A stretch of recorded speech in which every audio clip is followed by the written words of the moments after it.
and my Nana clutched the envelope like it held her world. Only, it didn't. It was empty. "Alice," she said, her voice barely holding, "he told me. There's no ticket." Then my father turned his back. Like she didn't exist. Like the $20,000, 0 cents she'd wired him last month for this family adventure meant nothing. That was Thanksgiving 2014. They flew off to Rome. I stayed behind. I was 24, fresh out of nursing school in Milwaukee, and Nana June was the only person who ever made me feel like I belonged. She wasn't rich or flashy, just a retired librarian from Cedar Falls, Iowa, who wore cardigans with embroidered birds and made the best peach pie in the county. Every summer of my childhood, while my mom and dad vacationed in the Hamptons, I stayed in her creaky farmhouse.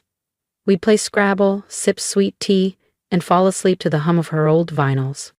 She saved everything I ever gave her. My stick figure drawings, my lopsided Mother's Day cards, even the napkin I scribbled on when I passed my boards. And when they came back from Europe 3 weeks later, swaggering through the terminal in leather jackets and tax-free cologne, they stopped cold. Because I was standing there, with a lawyer from Des Moines and a folder full of account transfers, text messages, and notarized statements. This isn't just a story of a forgotten grandmother. It's a story of quiet love, stolen trust, and what happens when the softest heart finally pushes back. They thought she wouldn't fight. They forgot who raised me. Still, I told myself, they wouldn't hurt her, not Nana June. I was wrong. That Thanksgiving, when they showed up at her little cedar frame house in Cedar Falls with suitcases, polished smiles, and talk of a once-in-a-lifetime family trip to Europe, I wanted so badly to believe them. To believe that, for once, they genuinely meant to include her, but even then a part of me held its breath because in my family, affection always came with fine print. And Nana? She never saw the strings until they tightened. It began like a scene from a Hallmark card, wine in crystal glasses, her spiced apple pie on the stove, and a dining table glowing under soft yellow light. She'd made her famous sweet potato casserole, the one with toasted pecans, and the house smelled like cinnamon and turkey skin. But the laughter felt hollow, too timed, too bright. I knew that laugh. Dad used it to close real estate deals. He forked into his plate and said, "You know what I've been thinking? This family needs an adventure. Rome, Paris, London, all of us, making memories together." Nana blinked, startled. "That sounds beautiful, but my knees—" "That's the beauty," he interrupted. "We take it slow. Private rooms, wheelchairs, even a travel nurse if needed." My mother chimed in. "You've never left the country, June. It's time." Even Brooke and Tyler, my teenage cousins, who'd been glued to their phones all night, mumbled half-hearted agreements. Then Dad added, offhandedly, like it was no big deal, "We just need a bit more to lock things in. Deposits are due next week." "How much is a bit?" I asked, my voice even. He grinned. 20 grand. I figured Mom might want to pitch in. She always dreamed of this. The room paused. Then Nana nodded faintly. "Well, if it brings everyone together." She called the bank the next morning. I stood in the hallway, fists clenched. "Are you sure?" I asked, my voice tight. She smiled softly. "Honey, they're finally seeing me again. It's worth every penny," she'd told me. Every part of me wanted to believe her. But the way my dad hugged her goodbye? Too quick. Too distracted. Left a cold knot in my chest. This wasn't a gift, it was a transaction, and Nana June didn't realize she was the one being sold short. The morning of the flight, she was ready before any of us. She wore her navy cardigan with the gold buttons and her black flats, the ones she always called her travel shoes, even though they hadn't seen a terminal in over 20 years. Her suitcase was tiny, the kind you'd bring for a weekend trip, not a 3-week tour across Europe. "I packed light," she said, beaming, "so I won't slow anyone down." I forced a smile, but inside, I was unraveling. At O'Hare, everything moved fast. Dad barked orders, passports in hand like a drill sergeant. Mom fretted over snacks and seat upgrades. No one really spoke to Nana. I walked beside her, wheeling her case. She looked around like a child seeing the ocean for the first time. I've never been to an airport this big, she whispered, clutching my arm. At the check-in counter it started. Dad's voice dropped, sharp, clipped. Not on the manifest, must be a system error, he told the agent. I stepped in. What's going on? Dad turned to me, smiled too tight. There's been a mix-up. Looks like Nana's ticket didn't go through. Her smile faltered. Charles? What do you mean it didn't go through? He avoided her eyes. Website glitch. Timing's tight. Nothing we can do now. Mom chimed in, shrugging. Maybe it's for the best, June. All that walking. You said your knees hurt. Anna blinked. But I paid. I gave you the money? Dad gave her a plastic smile. And thanks to you, we're all going. You should rest. We'll bring souvenirs. Then he turned, just turned, and walked toward the gate. No hug, no goodbye, just silence. I stood frozen. My heart pounded like a war drum in my chest. All around us, families hugged, snapped photos, buzzed with laughter and excitement. And we just stood there. Me, Nana June, and a little suitcase that suddenly felt far too small. She looked up at me, blinking slowly. There's no ticket for me, she murmured again, like saying it aloud might somehow undo it. I reached for her hand. Then I'm not going either. She shook her head. Alice, you've dreamed about this trip. Not like this. Not without you. And just like that, they boarded the plane to Europe. And we turned around, walking in silence through the automatic doors and back into the biting November wind. The drive home was quiet. Nana sat upright in the passenger seat, her hands folded gently in her lap. No tears, no anger, just stillness, like she was watching someone else's life from the outside. When we got back to her little house, she walked to her window chair, unzipped her suitcase, and began unpacking with slow, careful hands. Folded sweaters, a bottle of lavender lotion, a brand new passport, never stamped. I stood in the doorway, not sure if I should say something or let her pretend it hadn't happened. Instead, I went to the kitchen and brewed her some chamomile tea. When I came back, she was holding an old photo, her, my dad, and Aunt Dana at Myrtle Beach in the late 80s. The edges were soft, the colors faded, but her smile, radiant. I really thought, maybe this time, they meant it, she whispered. I couldn't answer. The anger in my throat was too thick. That night, after she went to bed, I sat alone at her table. My laptop glowed in the dark. I typed, Elder Financial Abuse Laws, Idaho, and clicked, coercion, deception, inheritance rights, financial exploitation. I copied down the number. The next morning, she was already in the garden, pruning her rose bushes in knit gloves. I brought her coffee. You don't have to pretend you're okay, I said quietly. She looked up, smiled faintly. I'm not pretending, sweetheart. I just don't want to make it harder for you. It's already hard, I admitted. But doing nothing, that's harder, she said softly, looking down at the rose petals in her palm. They're still my children. I know, I whispered. But you're my family, and I won't let 'em do this to you. She didn't reply. That night, I called the number I had written down. A receptionist connected me to Elliot Granger, a lawyer with the Office of Elder Protection in Boise. Tell me everything, he said, calm and steady. So I did. For the first time in days, I didn't feel helpless. Elliot wasn't what I expected. When he arrived the next afternoon, he wore a gray blazer and jeans. His warmth didn't feel rehearsed. He shook Nana June's hand gently and sat on the edge of her floral armchair like a visitor, not an investigator. Mrs. Whitmore, he began. Alice told me what happened. I know this is difficult, but what they did wasn't just hurtful. It may also be illegal. Nana clutched her teacup. I don't want trouble. They're my family.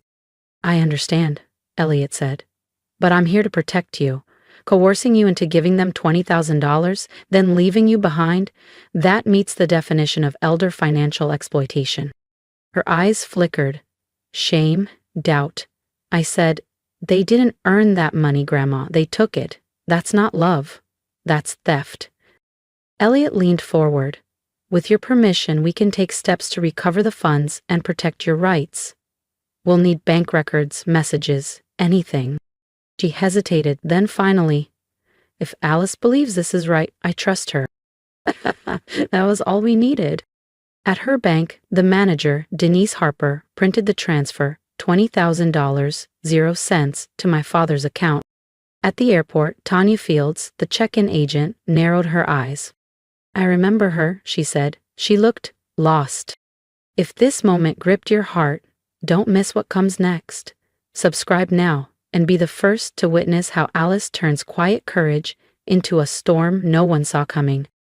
Her son had told the airline agent that her health made her a risk to fly. They told her to go home. No explanation, no apology. Just polite cruelty wrapped in protocol. Tanya Fields agreed to provide a written statement. Each new piece of the puzzle made it harder to breathe, but easier to act. Back at Nana June's, I helped Elliot scan documents while she made us grilled cheese sandwiches in her tiny kitchen, pretending life was still normal. But I saw the shift in her. She didn't wince when Elliot used phrases like civil case or revocation of inheritance. While slicing tomatoes, she even muttered, maybe it's time they realized I'm not just a wallet in a rocking chair. Elliot smiled. I'd say you're a pretty powerful woman, Mrs. Wetmore. She blushed like a teenager. A few days later, Elliot looked up from his laptop. Alice, he said calmly, we're ready. Ready for what? I asked. He closed his folder. For when they come back. 3 weeks later, they did. I knew the flight number. Elia had pulled it from the travel agency's receipt history. Paid in full, of course, with Nana's money. I didn't tell her I was going. She was pruning roses on the porch when I left. I said I had errands. She smiled, handed me a grocery list. At Boise International Airport, I waited by the arrivals gate. Elliot stood beside me, wearing a charcoal suit, no-nonsense calm. In his hand, a manila folder. Inside, bank records, Tanya's statement, and a court-authorized summons. Financial exploitation of a vulnerable adult. Civil restitution pending. Request for inheritance suspension. Then I saw them. Dad rolled 2 suitcases covered in travel stickers. Mom followed, flawless as ever. Aunt Dana posed with Brooke and Tyler.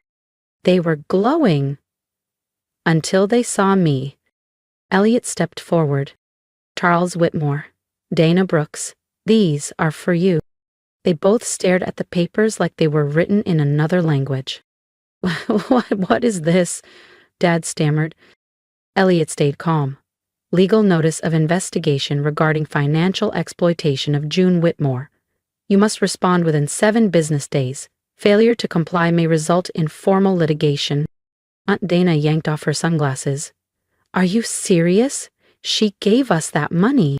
Elliot raised an eyebrow. Under-documented misrepresentation. That's not generosity, that's fraud. Dad's eyes narrowed. Alice, you did this? I nodded. You're suing your own family. No, I said. I'm protecting mine. You made her believe she was wanted. Then you left her at the gate like she didn't matter. She's old, Mom snapped. That trip would have been too hard. But not hard on her savings, I said. Silence. Dana scoffed. You've always been dramatic. Elliot stepped forward. This conversation is over. You'll hear from us in mediation. We walked away. I looked back once. No glamour, just panic. They skipped the first mediation. Elliot shrugged. People like that think silence makes us stop. It didn't. The judge ruled by default. Full restitution, $20,000, 0 cents, within 30 days. But it didn't end there. Evidence of deception and emotional harm led the court to place a temporary freeze on all inheritance claims. A formal recommendation followed: revoke inheritance rights for Charles, Dana, and their spouses. When I brought the ruling home, Nana sat quietly at the table, flipping the pages. They really did this, she said softly. Not disbelief, just recognition. I'm sorry it had to come to this, I said. She smiled, small and sad. No, sweetheart. I'm sorry I let it go on this long. That night she called Mr. Hendricks, her old estate attorney. "I'd like to update my will," she said. "Remove Charles and Dana." "Completely. No portion, they've had enough." That's what Nana told Mr. Hendricks when finalizing her will. Not in anger, just certainty. Later, we sat on the porch with Coco warming our hands. "I'm not doing this to punish them, Alice," she said. "I just want peace, and peace means not giving people more chances to hurt you." I nodded. I understood. Over the next few weeks, I helped her close the old joint accounts she'd once shared with my father. We transferred her savings into a protected trust. She made me her financial advocate. "I want you to handle things if I can't," she said. "You'll always be able to," I whispered. But deep down, I knew something had shifted.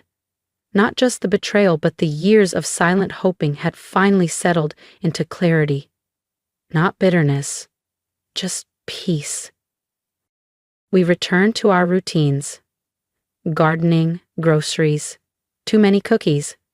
But something new bloomed, too. She began sketching again, little birds and hillside scenes.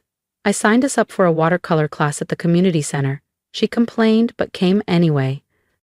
"It's never too late to start over," she said one morning, brush in hand. And it wasn't. We had started over. No roles, no guilt, no waiting for apologies that wouldn't come. Only presence, only truth. That spring, I planted yellow tulips along the fence. When I was 8, she'd told me yellow tulips meant hope. Not joy, but hope. I learned a plant. Joy fades. Hope stays. By May, the yard was golden. She stood on the porch, coffee in hand, staring out. Her eyes glistened. "I figured you needed something to look forward to," I said. She squeezed my hand. "I already do, honey. You." That summer, I applied to Idaho State's master's program in elder advocacy. I wanted to be a voice for others like her, people whose stories never reached courtrooms or care centers. When I told her, she teared up. "I always knew you'd help people," she whispered. "Just didn't think you'd start with me." I smiled. "You taught me how." Life moved forward, not without shadows, but with gentler light. Nana made friends in her painting class, sold a few watercolors at the town craft fair. One was called Gate C12. She never explained it, but I knew. Sometimes, letters came from my parents or Aunt Dana. We never opened them. Nana just tucked them into a drawer marked unanswered and sipped her tea. 2 years passed. One October morning, she sat by the window in her favorite quilt. "I'm slowing down," she murmured. "But the tulips will come back next spring, won't they?" "They always do," I said. She passed in her sleep 2 weeks later. We buried her on a hill near the lake, beneath an old oak. I laid yellow tulips at her grave. At the funeral, neighbors came, her art teacher, Chiron. Even Tanya sent flowers. The card said, "She mattered." She did. She still does. Now I work in elder justice. I kept the tulips blooming. And her legacy too. If you've made it this far, thank you for walking beside me through every moment. I shared my story not for sympathy, but for truth. If Nana's strength moved you, if my fight meant something, I'd love to hear it. Leave a comment, tell me what you'd have said to her, or what she reminded you of. Because stories like ours don't just need to be heard, they need to be remembered. And if you've ever been afraid to stand up, let this be your sign. Silence protects no one. Let's rediscuss silence, protects no one. Speak, even if your voice shakes. Choose truth, choose kindness, and never forget your worth.